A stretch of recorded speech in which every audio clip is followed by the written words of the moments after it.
Lost in the woods. It was a beautiful day in the forest. The sun was shining and the birds were singing. Sarah, a young girl, went for a walk in the woods with her dog, Max. She loved spending time in nature and exploring new things. As they walked deeper into the woods, Sarah noticed that the trees were getting thicker and the path was becoming harder to follow. She started to feel a little lost, but she wasn't too worried.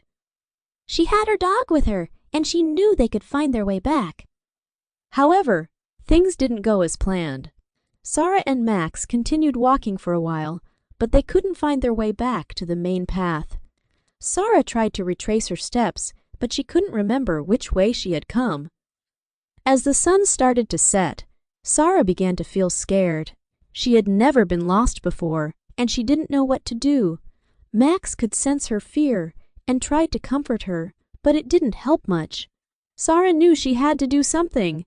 She looked around for any signs of civilization or a familiar landmark, but she couldn't see anything.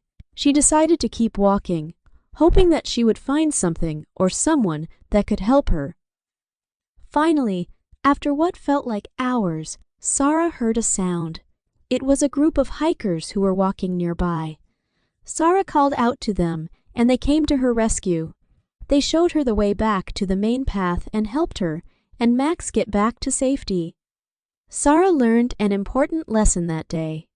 She realized that it's easy to get lost in the woods, but it's also easy to find your way back if you stay calm and keep your wits about you.